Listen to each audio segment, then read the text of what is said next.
मूकं करोति वाचालं पंगुं लंघयते गिरिं यत्कृपा तमहं वंदे परमानंद माधवम। नमस्कार देवियों, सज्जनों, सर्वप्रिय छात्रों, आप सबका हार्दिक स्वागत है शिक्षा पॉइंट पर। भाद्रपद भादव महीने कृष्ण पक्ष अष्टमी तिथि, dark night, 18th of day.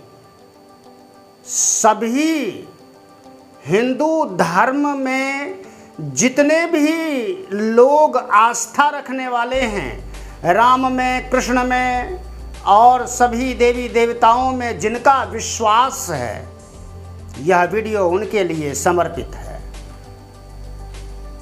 Krishna Janmashtami की सभी को बहुत सारी शुभकामनाएं। भगवान श्री कृष्ण सबका भला करें, सबको सद्बुद्धि दें, सबका कल्याण हो, ये शुभकामनाएं हैं। हिंदू मान्यता के अंतर्गत चातुर्मास का विशेष महत्व है।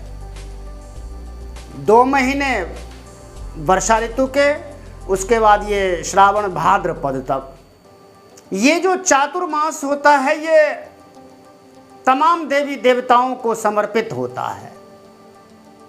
और ये जो तिथि है, प्राचीन काल से इस तिथि को कृष्ण जन्मोत्सव के रूप में मनाते हैं।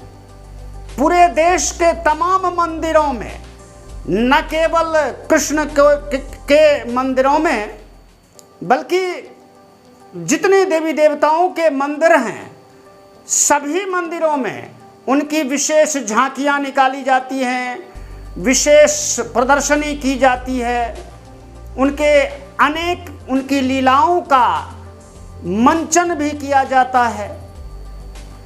और ये ज्योतिष शास्त्र में ये मान्यता है, मान्यता नहीं बल्कि ये वैज्ञानिक सत्य है कि जिन लोगों की जन्म कुंडली में चंद्रमा कमज़ोर होता है, कमज़ोर स्थिति में होता है, ऐसे लोग अगर कृष्ण जन्माष्टमी के दिन व्रत रखते हैं, भक्ति भाव से उनकी पूजा अर्चना करते हैं, उनको भोग लगाते हैं, तो उनकी कुंडली में चंद्रमा मजबूत स्थिति में हो जाते हैं, जो जीवन को शीतलता और सुख से भर देते हैं।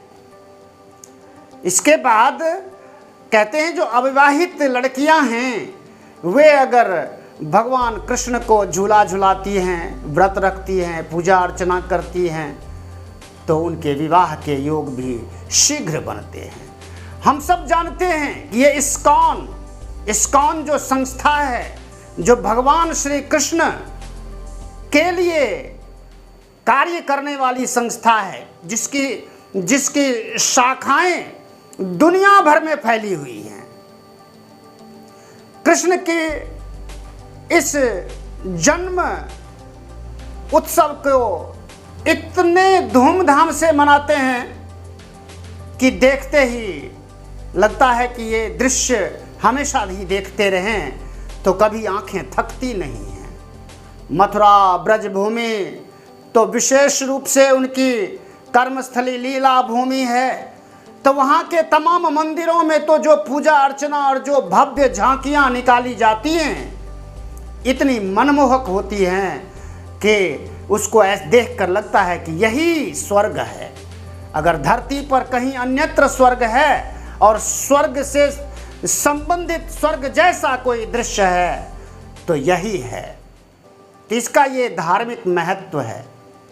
इस अवसर पर पूजा अर्चना, झांकियाँ निकालना, लीलाओं का मंचन करना और उनसे प्रार्थना करना, मनोकामनाओं की पूर्ति के लिए मन्नतें मांगना, ये हिंदू संस्कृति, सभ्यता और धर्म को मानने वाले जो लोग हैं, सभी नहीं हैं, जो लोग हैं, क्योंकि ये सभी कहना सारे हिंदू धर्म में विश्वास करते हैं ऐसा नहीं है।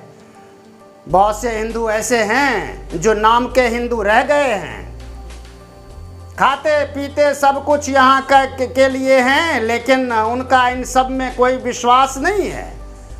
वे मानते हैं कि ये सब घिसी पिटी बातें हैं। भगवान श्री कृष्ण ऐसे लोगों को भी सद्बुद्धि दें और वे भी धर्म को मानने का कार्य करें, धर्म को जानें समझें, क्योंकि जाने बिना मानना गलत होता है और माने हुए को जानना आवश्यक होता है।